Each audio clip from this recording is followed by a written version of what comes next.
alcalde presidente de la Cofradía de la Santa Veracruz, representantes de Cofradías Hermanas de Valladolid, señoras y señores. Tras la exitosa celebración de ayer, del 3 de mayo, en el que el Niño Crucis salía a la calle Natas por primera vez después de muchos años, es ahora momento de la reflexión sobre su significado para la cofradía. Cuando el año pasado se gestó por un grupo de cofrades estas jornadas de la Cruz de Mayo, Inaud Signo Vinces, subrayado por un ciclo de conferencias, así como la propuesta de otras actividades culturales, se tuvo el apoyo inmediato por parte de la cofradía de ceder este marco incomparable de la Iglesia Penitencial de la Santa Veracruz, precisamente en este mes de mayo 2013. Este ciclo rememora dos fechas históricas: el triunfo de la cruz y la libertad de la Iglesia bajo Constantino y su madre Santa Elena, ahora hace 1700 años. Así, coincidiendo con el año de la fe, se expone en varias conferencias la rica simbología y patrimonio de la Veracruz. Si los tres pilares de toda cofradía y que les da origen son el culto a sus imágenes, la solidaridad con los más necesitados y la formación de sus miembros, en la Veracruz hemos creído, si cabe con más obligación, que la formación entre los más jóvenes y futuros cofrades, y de manera especial como el que se acerque al conocimiento de su historia y tradiciones, era una oportunidad como esta. Por esta razón, en torno a la fecha del 3 de mayo, se inaugura hoy el ciclo de conferencias con la presencia desinteresada del historiador Javier Burgueza, que será presentado seguidamente por nuestro alcalde presidente. Te agradezco, Javier, tu sensibilidad e interés en cuanto se te propuso, y hago memoria ahora de estas jornadas y tertulias que compartimos hace tiempo, como recordarás, con el ilustre Godofredo Garavito, del que quiero hacer aquí un emocionado homenaje como buen conocedor de la Semana Santa y de sus cofradías. Hay que hacer constar, además, que tanto Javier Burgueza como los demás conferenciantes, y es importante subrayarlo, son todos cofrades de la Veracruz y expondrán en sábados sucesivos sus investigaciones y saber sobre la rica simbología y patrimonio de la cofradía. Las leyendas de la Veracruz, por Javier Burgueza, el 4 de mayo, hoy. El patrimonio de la Veracruz y su conservación, por Mariano Nieto, restaurador, el 18 de mayo, que sobre todo se centrará en el retablo mayor y su simbología. Y, finalmente, el 25 de mayo, la arquitectura de la Veracruz, por Luis Alberto Mingo, y el que les habla, Alejandro Revuelo. Todas estas conferencias serán a la misma hora y en este lugar, y están todos ustedes invitados y sus amigos y familiares. Seguidamente, el alcalde presidente, don José Luis Martín Díez, presenta a nuestro conferenciante, don Javier Burgueza. Buenas tardes. Tenemos el honor de contar con la presencia de nuestro hermano Javier Burgueza Sánchez, que gracias a sus investigaciones nos ilustrará sobre aspectos no tan conocidos en otra cofradía, a través de la conferencia que hoy nos ocupa bajo el título Leyendas de la Veracruz. Javier Burgueza Sánchez es doctor en Historia por la Universidad de Valladolid.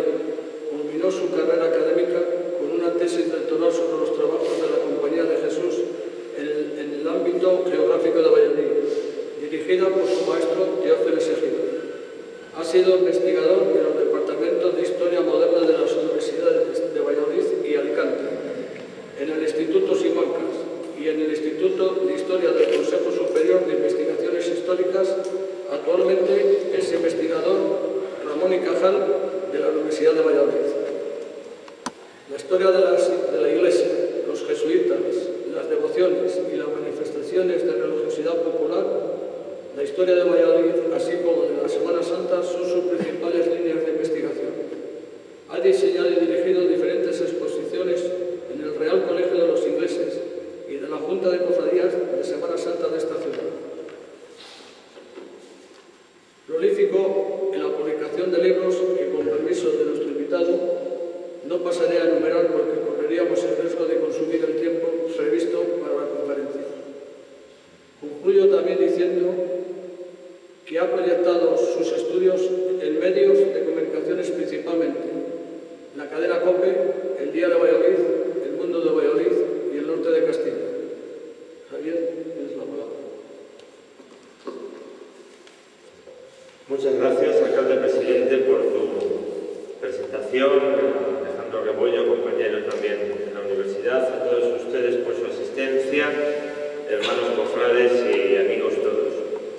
Si tuviese que elegir una ventana para mostrar la ciudad de Valladolid al mundo, sin duda lo haría con la calle Platerías, con la fachada de esta iglesia penitencial de la Veracruz al fondo. Toda ella, calle e iglesia, tienen un profundo sentido teatral, gran escenario por el que transcurren las mujeres y los hombres que han ido jalonando los distintos actos de este pequeño teatro del mundo que ha levantado el telón en Valladolid hace siglos. Desde mi infancia me he acostumbrado a contemplar una imagen insólita dentro de la hornacina por encima de ese balcón de esta penitencial, que también tiene mucho de teatro, contemplando otro espectáculo de escenas teatrales que son los pasos en las procesiones. Y esa imagen insólita es la del emperador Constantino, vestido naturalmente de romano, pero sujetando triunfalmente la cruz en sus manos y con la bola del mundo a los pies. Para los ojos infantiles, los romanos eran los que estaban presentes en todos los martirios de los cristianos y resultaba incomprensible que guardase la puerta de este templo.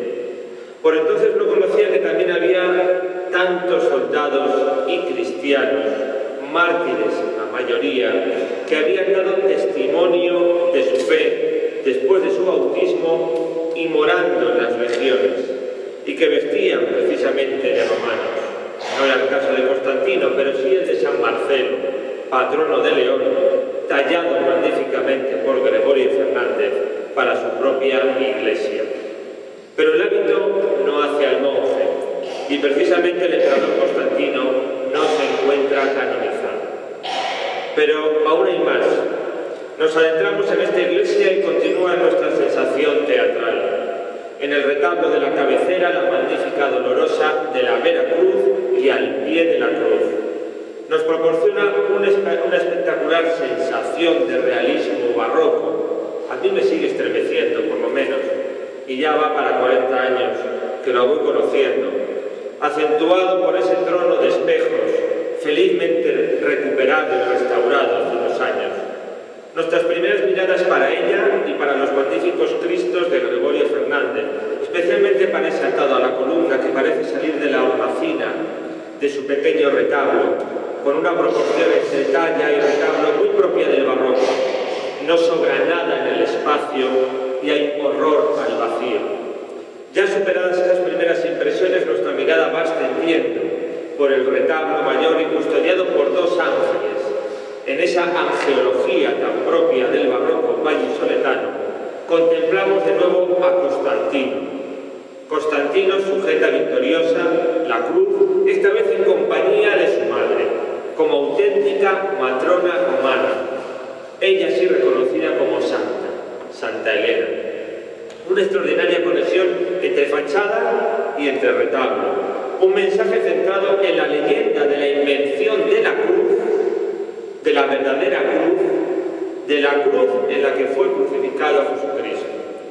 En esta ocasión ninguna presencia iconográfica de otras leyendas y tradiciones del patíbulo que después desgranaremos como la de la exaltación de la cruz. Este es el templo de la invención de la cruz. Todo ello será la intención de nuestra reflexión, en la que me siento privilegiado por hablar en el sitio oportuno. Nunca me había ocurrido a mí esto de hablar en la Veracruz desde este lugar, en el tiempo oportuno, el 4 de mayo, con las sensaciones de siempre, es decir, estar en casa. Muchas gracias por su presencia y por su escucha. Pero acudamos primero al Gólgota, en el primer momento de la crucifixión. Los evangelios no definen la forma de la cruz.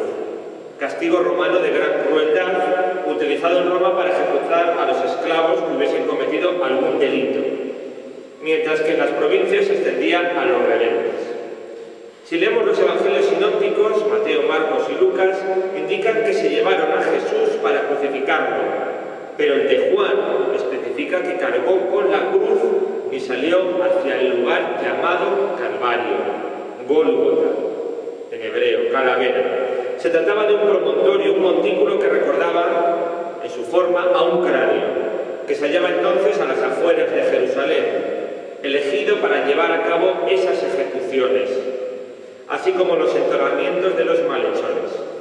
Orígenes, uno de los autores del primer cristianismo, rememora la tradición judía en que se afirma que allí había aparecido el cráneo del primer hombre, Adán, reflejado iconográficamente en algunas de las escenas de la crucifixión al pie de la cruz. Se habrán fijado que algunos crucificados aparece abajo un cráneo.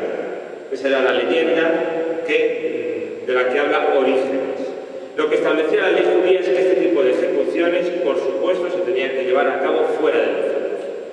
La tradición ha consolidado a Cristo con los brazos extendidos sobre un travesaño, lo que suponía el ensamblamiento de dos piezas, una vertical y otra transversal, también conocida como patibulum. Los evangelistas no han aportado detalles sobre el desarrollo del martirio, siempre añadidos por la literatura apócrifa posterior y la plasmación de las revelaciones que fueron tan habituales, las revelaciones de Santa Brígida, por ejemplo, en la época medieval. En los textos evangélicos se utiliza el evangelio, como saben ustedes, en muchos casos escrito en hebreo, la palabra griega estauros, para referirse al patíbulo, pero no la latina crux. La primera hacía referencia a un simple leño que no suponía un cruzamiento de dos vigas. Tradicionalmente, en el camino hacia el Calvario, Cristo ha cargado la cruz completa. A su llegada ha sido tumbada en el Gólgota, le han clavado en la misma, le han elevado, tal y como reflejó magistralmente, como maestro de la composición que era, luego teatral, Francisco del Rincón en 1604 para la Cofradía de la Pasión. Habrá que esperar algunas producciones curiosamente cinematográficas sobre la muerte de Cristo para plasmar visualmente lo que resulta más plausible históricamente. En el lugar de la ejecución permanecía clavado un poste o estipes hasta, más bien una estructura que posibilitaba una ejecución múltiple de la condena, elevándose el travesaño horizontal que había transportado el condenado hasta aquel lugar, por una travesía en la que había sufrido las burlas, los insultos de los que le contemplaban. Las cruces romanas también podían tener una cuña en el palo vertical, entre los muslos del reo, para facilitar el aposentamiento en la cruz, no para hacer más cómoda la tortura, sino para hacerla más prolongada. E igualmente la iconografía cristiana, pensemos en los crucificados de Francisco de Pacheco o de Diego Velázquez, que eran suegro y yerno, situaron esta cuña a los pies de Cristo, precisamente fijados por dos clavos en las manos y en los mencionados pies, por lo tanto 4 clavos. Sobre esto volveremos después. Así ocurrió en el siglo I, hemos definido la cruz, qué cruz, lo que nos dice la iconografía, lo que nos dice la historia, lo que nos dice la tradición, eso ocurrió, como sabemos, en el siglo I. Pero vamos a saltar al siglo IV. El Imperio Romano no era el mismo que conocieron los contemporáneos de Jesús. En el siglo III se había producido una importante crisis, una división, una atomización de poderes y de gobierno. Desde este marco cronológico que ahora ampliaremos, vamos a entender cómo brotará la cruz en el tiempo en que nace también la historiografía cristiana. Ya en el siglo IV es cuando aparecerán los primeros autores de la historia cristiana, como por ejemplo Eusebio de Cesarea, Paulino, Rufino, Gelasio, Sócrates Escolástico o Alejandro de Chipre. Esos autores serán después referidos por los autores del siglo XVI, la centuria en la que se empieza a construir esta iglesia. Nos referimos al jesuita Pedro de Rivadeneira o al cardenal Baronio. Y con todos ellos podemos ir construyendo y reconstruyendo las tradiciones de la cruz. Si consultásemos una obra clásica para entender las festividades de cada día, oyendo ayer al público, viendo la procesión, creo que vamos a tener que hacer una obra de estas. El Flor Santorum de Pedro de Rivadeneira, porque una señora preguntaba, ¿esto es un Vía Crucis? Encabezaría este jesuita sus reflexiones indicando lo siguiente. El emperador Constantino, dijo Pedro de Rivadeneyra, o escribió en el siglo XVI, el emperador Constantino vio en el cielo al mediodía una luz resplandeciente y alrededor de ella una letra que decía: Constantino, con esta señal vencerás. Y siguiéndose el efecto, venció al tirano Magencio. Fue grande la devoción que el emperador cobró con la señal de la cruz y muy particular el cuidado que puso que fuese conocida, estimada y reverenciada del imperio. Naturalmente, la obra de Pedro de Rivadeneyra no es un libro de historia. Sus páginas pertenecen a lo que llamamos la teología ejemplar, donde se proponen los modelos de vida que los cristianos debían seguir, es decir, las vidas de los santos. Nosotros vamos a ser más rigurosos, vamos a preguntarnos quién era Constantino. Les voy a adelantar, vamos a desmitificar un poco a Constantino. Para eso contamos con notables especialistas en la historia antigua del cristianismo. Después pasaremos a las leyes. Constantino, lo cierto es que es un hombre esencial y que ocupa y ha ocupado un lugar privilegiado en la historia del cristianismo. Se ha convertido en un hito de separación entre la época de persecución y la época de tolerancia, preludio a la oficialidad que después va a decretar el emperador Teodosio a finales del siglo IV.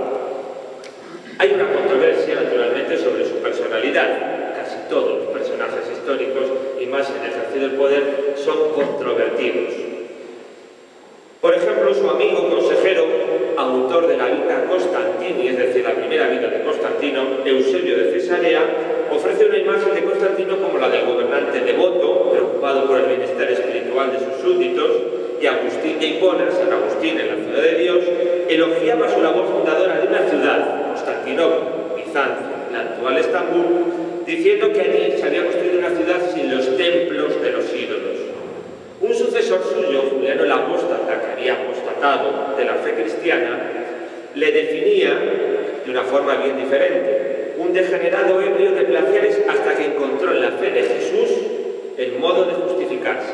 Estas palabras no son nada extrañas. No era precisamente un amigo de Constantino. Y Zósimo, historiador pagano, le culpa de ser el causante del empobrecimiento de su pueblo y del abandono de las religiones oficiales del imperio. Claro, decretó la tolerancia, pues natural. ¿Qué dijese esto? Un historiador no cristiano. La controversia de Constantino no dejó de estar presente en el siglo XVI, en el siglo en que se construyó esta iglesia. Para los católicos, Constantino, el campeón del cristianismo.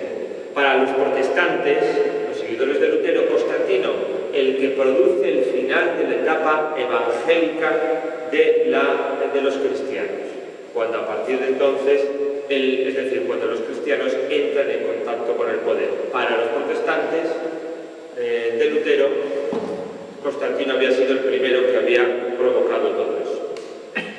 La situación de política de Constantino, del Imperio Romano, como les decía, era complicadísima. Estaba dividido el imperio en dos partes, Oriente y Occidente, y además cada parte era gobernado por un Augusto y por un César.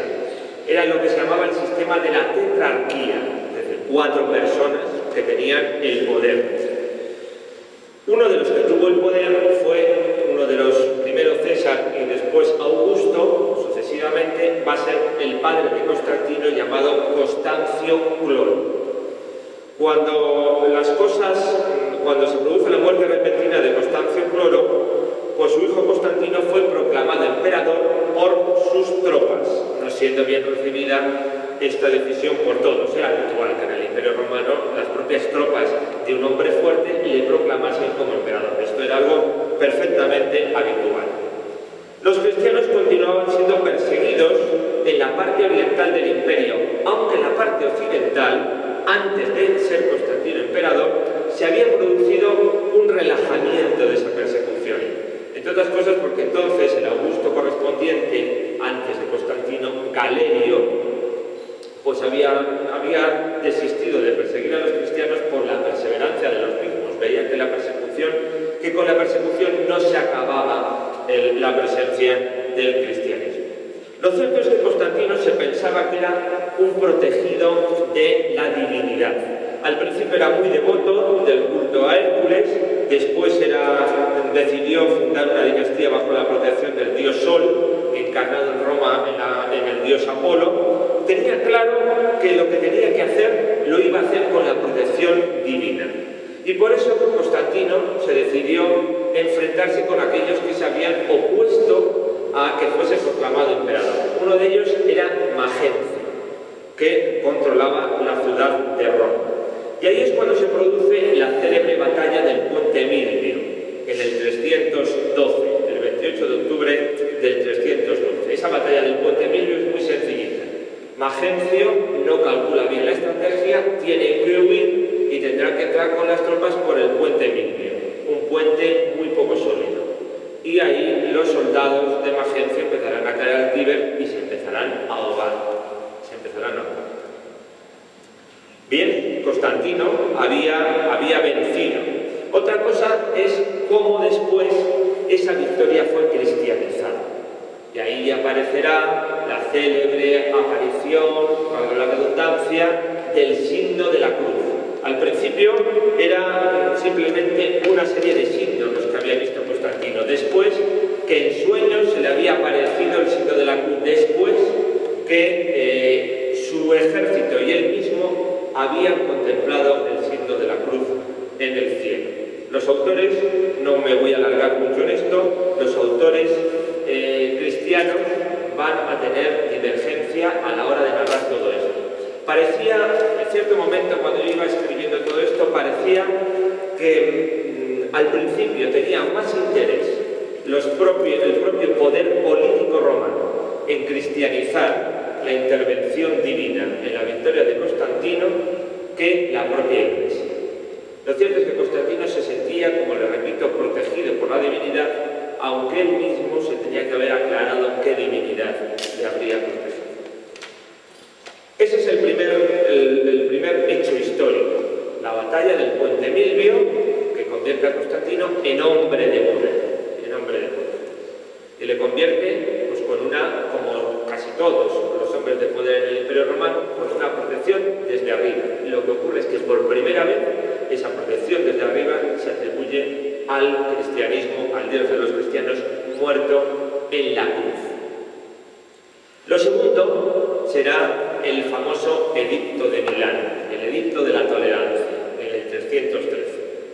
Es lo que actualmente podemos estar conmemorando, 1700 años. Bien, pues la historia es la siguiente. Ni hubo edicto, ni fue en Milán. La historia es la siguiente, es muy sencilla también. Constantino, el hombre fuerte del Imperio Romano de Occidente, se entrevista en Milán con el hombre fuerte del Imperio Romano de Oriente, que se llamaba Licinio. Constantino y Licinio. Y hablarán de los problemas del gran imperio, que era el mundo conocido. Los grandes problemas de la tetrarquía. Sus rivales que les tenían, cómo les iban a eliminar, cómo se iban a superar esas rivalidades. Y también en el orden del día, por decirlo en términos actuales, se encontraban los cristianos. ¿Qué hacemos con los cristianos? En Occidente ya se permite vivir a los cristianos. En Oriente no, diría Licinio. Entonces hay que permitir la tolerancia no solo a los cristianos, sino a todos los cultos. A todos los cultos, también al culto de la religión oficial romana. Así lo deciden y establecen también otra cosa importante. En eso fueron muy adelantados. Establecen que la libertad de cultos debe mantenerse sin menoscabo de la autoridad imperial. Es decir, que el cristiano, por ser cristiano, no está infravalorando la autoridad del emperador, que es de lo que se había acusado tanto tiempo a los cristianos cuando el emperador se consideraba un ser divino. Ese es el gran avance, Se separan, eso ocurrió en febrero del 313, se separan Licinio y Constantino y llegará Licinio a Nicomedia y escribirá a sus gobernadores y les dirá: pues he hablado con Constantino, eso lo estoy contando un poco de forma más narrativa, he hablado con Constantino y resulta que hemos llegado a estos acuerdos. Y entre estos acuerdos hemos considerado que los cristianos deben dejar de ser perseguidos. Y se lo comunica. Ese texto, esa carta que manda Licinio, el emperador romano de Oriente, a sus gobernadores, es lo que se ha conocido como Edicto de Milán. Pero ya les digo que ni fue un edicto ni se promulgó en Milán. Esto es siempre que se revisa la historia, terminamos un poco matizando. Bien, esa es la realidad histórica que pueden ustedes encontrar pues, en las últimas investigaciones. Por ejemplo, una historia del cristianismo que se ha publicado hace poco tiempo en la editorial Trotter, muy voluminosa, de más de 4 tomos, donde han participado grandísimos especialistas en la historia del cristianismo. Bueno, pero dirán ustedes, aquí vamos a venir también a hablar de leyendas. Ahora aparecen las leyendas.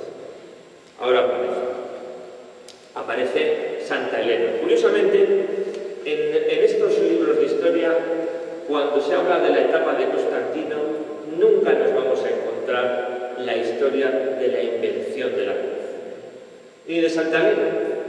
Yo lo tendría por curiosidad revisando de voy al indicio nomástico a ver si se me ha pasado Santa Elena.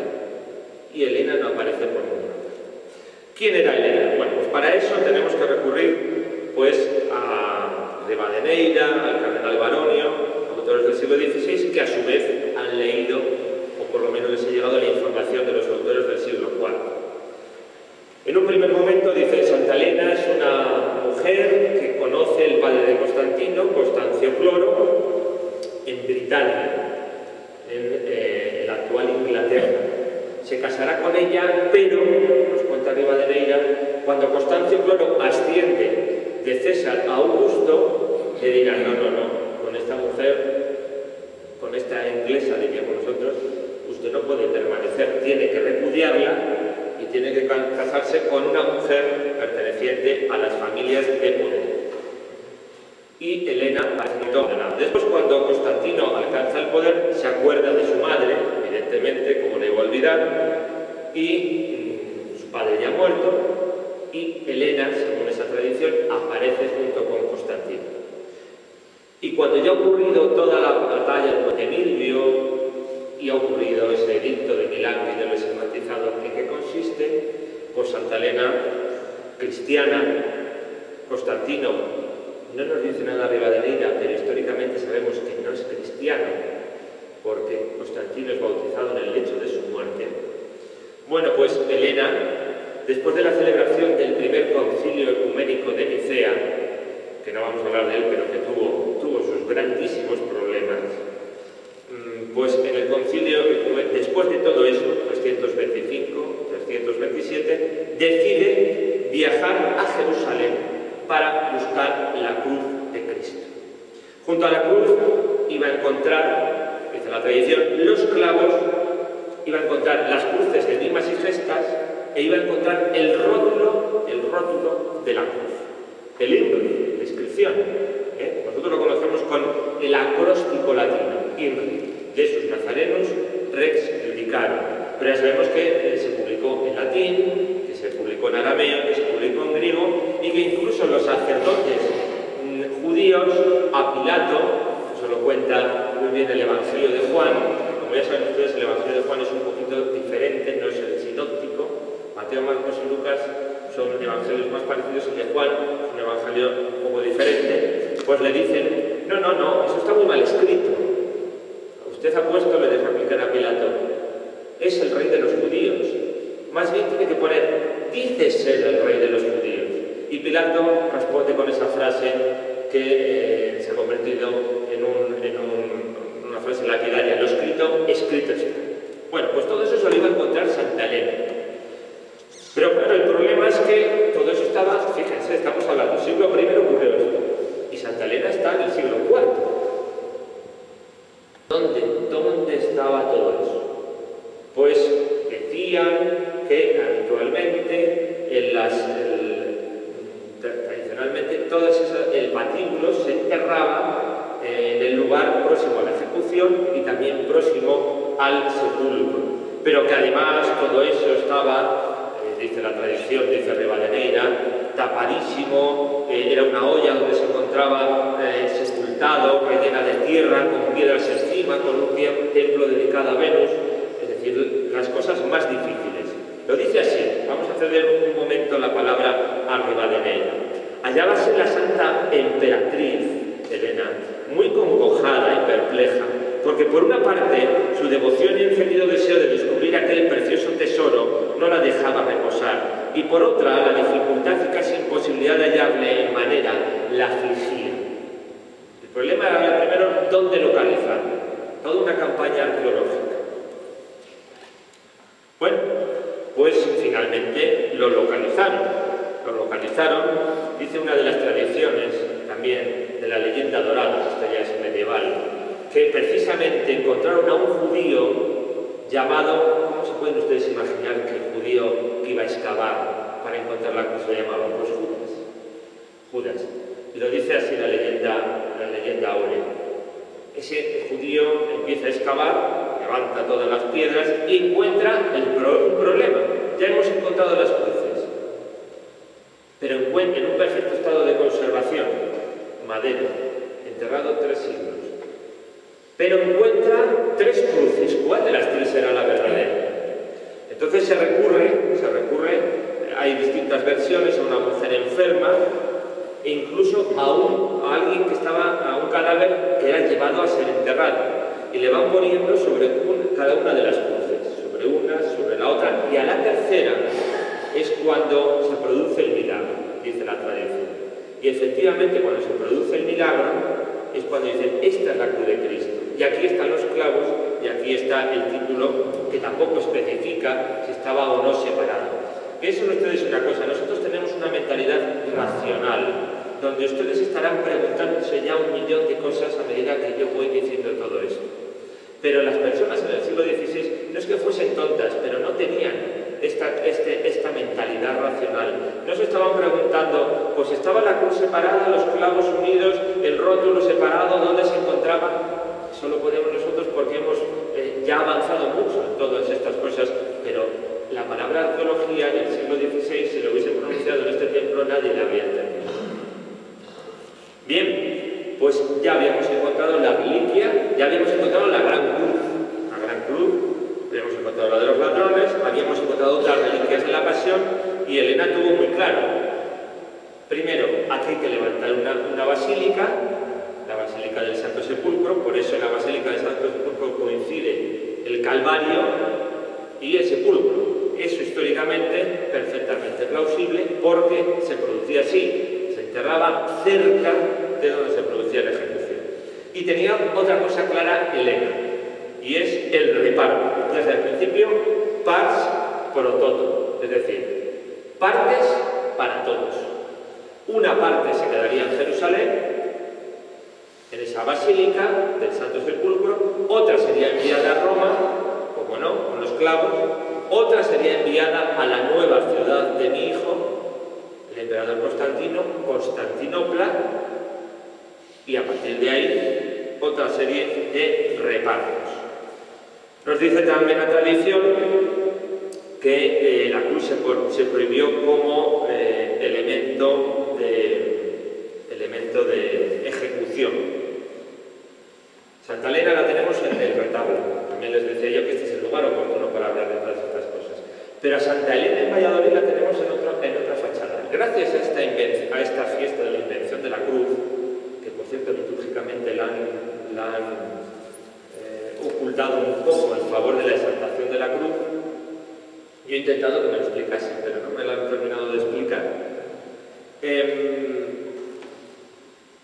Gracias a esta fiesta de la invención de la cruz, podemos entender 2 fachadas, 2 monumentos en Valladolid.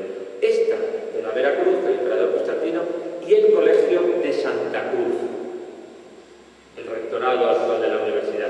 Porque en el tímpano de esa portada renacentista, el primer edificio renacentista de España, en ese tímpano aparece Santa Elena con la cruz y un libro abierto, y a los pies, arrodillado, el gran cardenal de España, así se titulaba, Pedro González de Mendoza, cardenal de Santa Cruz. Cardenal de Santa Cruz. Por eso no es extraño que, curiosamente, en Valladolid nos encontremos estos personajes en 2 sitios diferentes. En otros sitios también, Entonces van a Medina del Río Seco y se van a encontrar allí, en la iglesia de Santa Cruz, no solamente a Elena, a Constantino, sino a muchos más. Luego lo veremos. Bien, tenemos esta fiesta como les decía, litúrgicamente, después del concilio, se reúne, salvo en los lugares de tanta tradición, como es el caso de Valladolid, como es el caso de Villabrágima, quítenles a los de Villabrágima el Arco de Mayo, pues la exaltación de la cruz. ¿Qué es la exaltación de la cruz el 14 de septiembre? Otro acontecimiento. Si la invención de la cruz ocurre en el siglo IV, la exaltación de la cruz ocurrirá en el siglo VII. Las cosas son totalmente diferentes. Como siempre, las tradiciones contaban, y los historiadores, muchos historiadores y sobre todo eclesiásticos, en aquellos momentos contaban la historia desde un punto de vista providencialista. Es decir, aquí ha habido un mal gobernante, ya le castigará Dios. Bueno, pues parecía que un emperador romano de Oriente, del siglo VII, el emperador Focas, pues era un mal gobernante y Dios eligió para castigarle al rey de los persas. Efectivamente, castiga, asalta Jerusalén, una vez más, es apresado el patriarca de Jerusalén y el emperador, el rey de los persas, contempla ese fragmento de la cruz, descubierto siglos atrás por Helena, y se le lleva a su reino de Persia y lo pone encima de su trono, donde, dice la tradición, lo venera. Bueno, pues el sucesor del emperador Focas, Heraclio, finalmente consigue vencer al rey de los persas y restituir ese fragmento de la cruz a Jerusalén. La tradición nos sigue diciendo que, claro, los emperadores, pues primero tienen que aparentar ser lo que son, hombres de gobierno, y después llevará en sus manos, porque carga en sus manos con ese fragmento de la cruz, carga en sus manos con la cruz de Jesucristo. Elige las mejores galas para restituir la cruz. Y el patriarca de Jerusalén, Zacarías, le advierte: no, emperador, usted está haciendo algo mal. Para llevar la cruz de Cristo hay que vestir como un pobre. Y él se despojará de sus vestiduras, de sus coronas, y portará como un pobre la cruz de Cristo por Jerusalén en aquel año, no recordar que 612, tengo por aquí apuntado, se me ha ido por aquí, no lo encuentro, ya se lo diré. ¿El diseño? No recuerdo. Y portará con la cruz a Jerusalén y la restituye en su lugar. Esa es la fiesta de la exaltación de la cruz, del 14 de septiembre. ¿Es más histórica una que otra? Pues vamos. Lo cierto es que el Medina del Río Seco, sacaba antes ustedes contemplan esa ciudad de 3 catedrales, que es Medina del Río Seco, contemplarán esa iglesia de Santa Cruz en la Rúa Mayor y verán a Constantino, a Helena, es decir, la invención de la cruz, verán distintas escenas, todo eso en la fachada, distintas escenas de la invención, verán a Heraclio, al emperador Heraclio, exaltación de la cruz, verán al profeta Isaías, verán al rey Alfonso de Castilla, verán a 2 sibilas, es decir, profetisas que hablaron, cuyos textos utilizó Constantino. Todo eso, una lectura de la fachada. Pero si ustedes entran en el retablo de la iglesia de Santa Cruz, que es Museo de Semana Santa, verán Diego Díez Ferreras, un pintor del siglo XVII, ha pintado esas escenas principales de la vida de Constantino y Santa Elena, y también en el centro, unos libros dicen que es una escena, otros dicen que es otra, en el centro aparece un emperador portando una cruz por Jerusalén.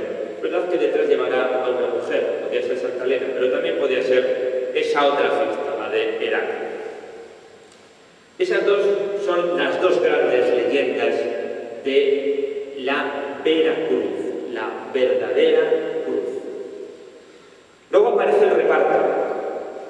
Miren, ya para empezar, cualquier relicario importante que hubiese en el barroco español tenía que tener un lignum crucis.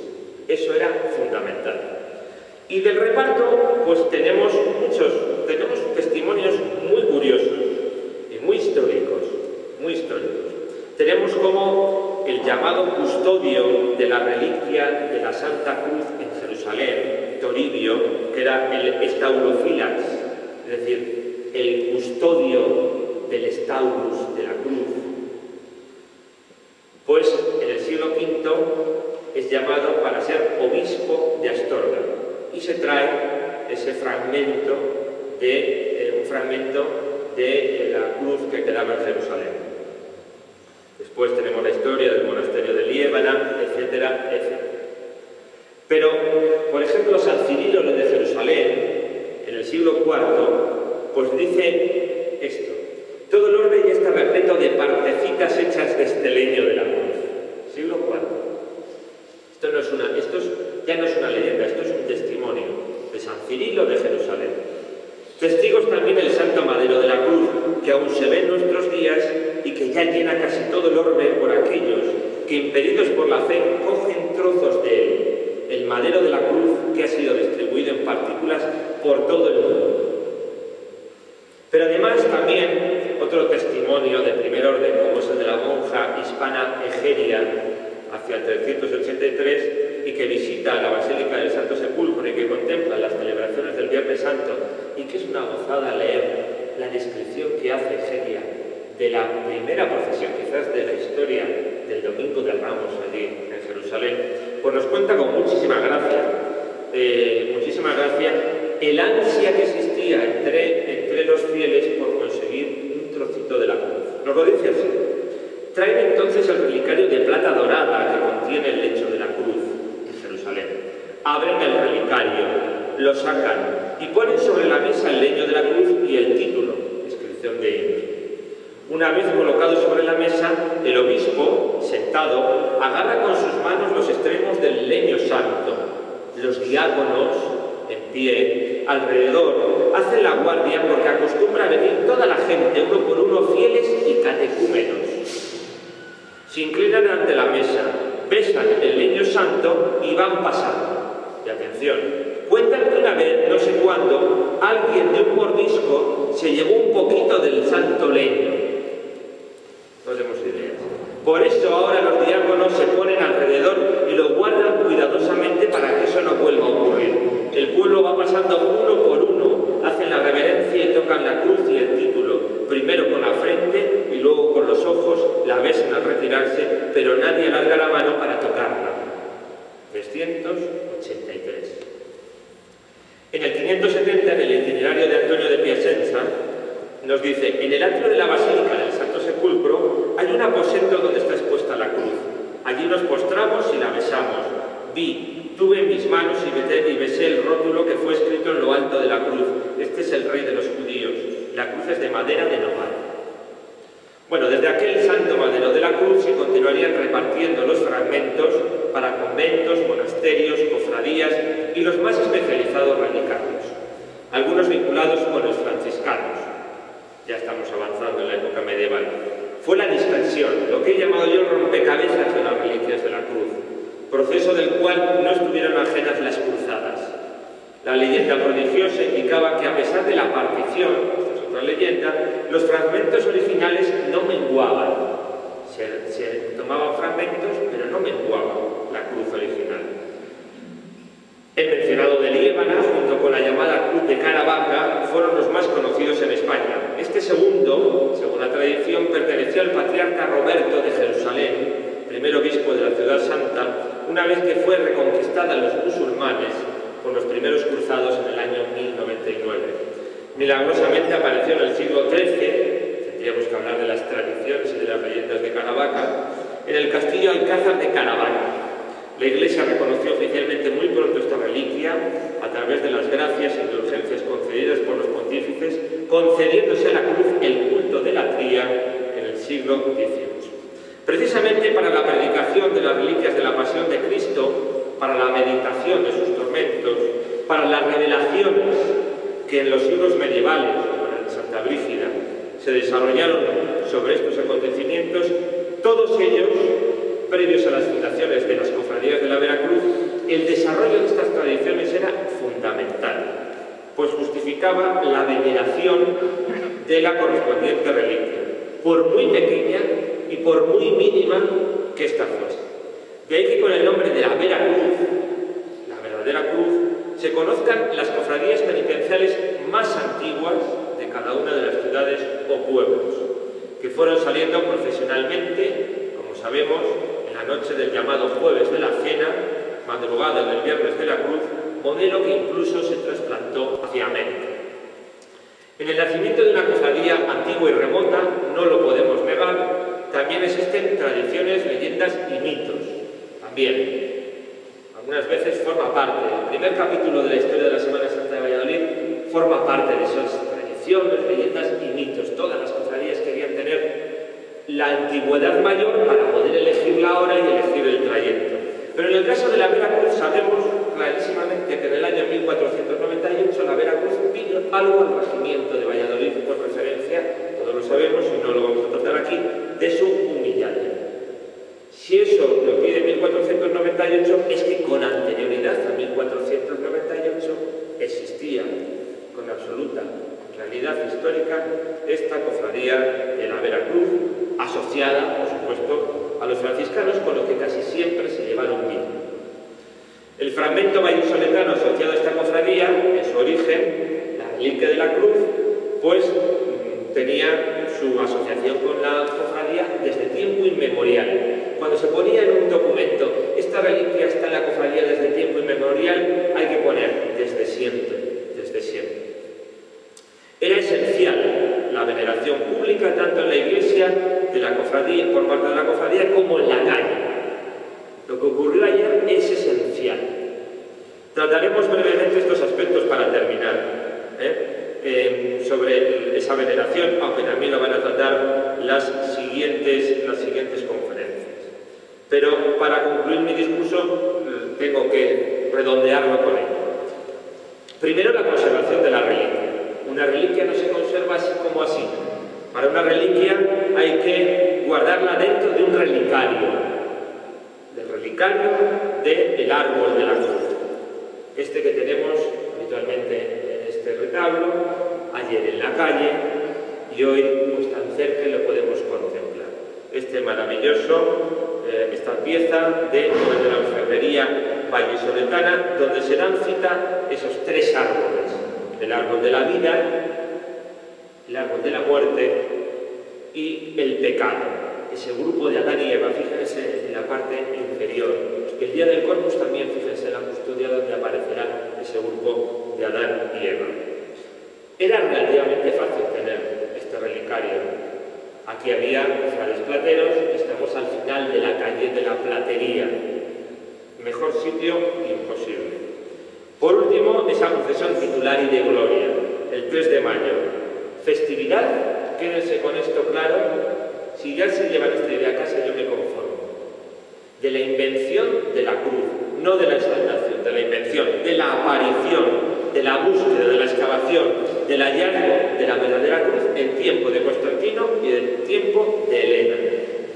Bueno, pues esta procesión de la Veracruz, esta procesión del 3 de mayo de la invención, curiosamente es la única testimonio pictórico que tenemos de una procesión en Valladolid, salvo las procesiones de la Virgen de San Lorenzo o de la Virgen Vulnerada. Es más, no tenemos una sola imagen, un solo cuadro en el siglo XVII, del siglo XVIII. Tendremos que esperar a la fotografía, y ni siquiera a la fotografía del siglo XIX, sino a la fotografía del siglo XX. Entonces ese cuadro de Felipe Gil de Mena que tendrá, antes hablaba con el profesor Rebollo por más o menos sus divergencias con el tipo de relicario que tenemos. Bueno, a ver cómo lo veía él, a ver cómo lo plasmaba el propio Felipe Gil de Mena. Lo que a mí me interesa es que ese cuadro que plasma la procesión, me habrán visto en numerosas ocasiones, viendo la Veracruz de fondo y discurriendo por la calle Platerías. Yo ayer, cuando iba por la calle Platerías viendo la procesión, me sentí parte de ese cuadro y dije, qué cosa más seria estamos haciendo aquí los vallisoletanos, que esto lo hacían nuestros mayores en el 17 y lo seguimos haciendo nosotros en el 21, y qué cosa más importante ha sido recuperarlo. Bueno, pues ahí tienen como precisamente esta procesión de la verdadera cruz es el único testimonio pictórico que tenemos de la vida de las cofradías. Y dejamos dos cosas un poco sueltas. Según la tradición, cuando se encontró la cruz, se encontraron los clavos.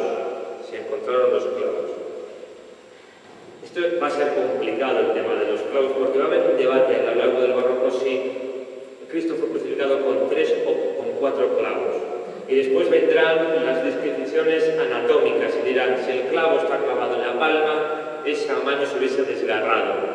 Con clavos, más hacia la muñeca, con clavos y cuerdas, y también dice en un momento Tomás, el mellizo en el Evangelio, si no meto la mano en sus llagas y en la herida de sus clavos, dice el propio Evangelio.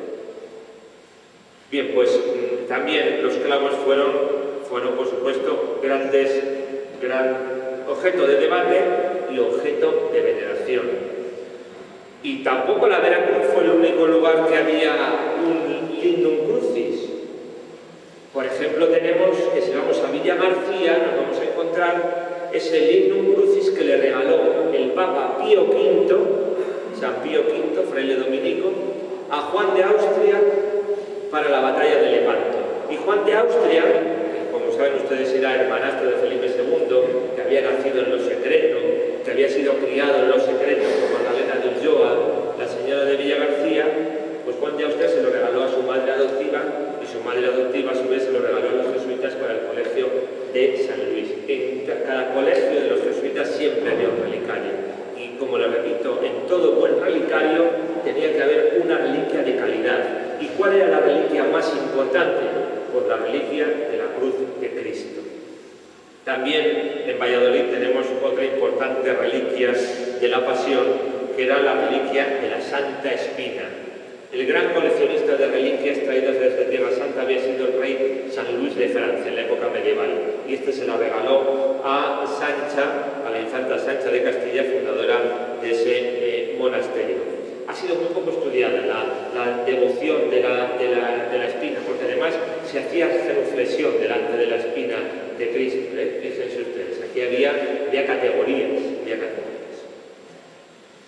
Bueno, pues la iglesia de la Veracruz, para terminar ahora de verdad, cumple desde siglos ese papel de contenedor de cosas santas, en esta reliquia de la Veracruz, ayer trasladada a las calles de la ciudad. Cuando procesionemos, la palabra procesionar no está en el diccionario, pero hay que añadirla. Cuando procesionemos, además del sentido religioso que tiene, tenemos que darnos cuenta del sentido profundo de la tradición que llevamos, de la fe que nos han transmitido. Y eso es muy importante.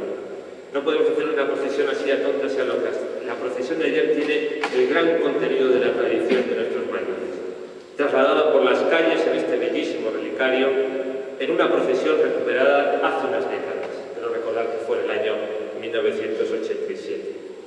Nos damos cuenta, esta es la pregunta que yo les lanzo para que se lleven a su casa, nos damos cuenta de lo depositario que somos de la tradición, el eslabón que nos constituimos en la cadena de la historia de las mentalidades.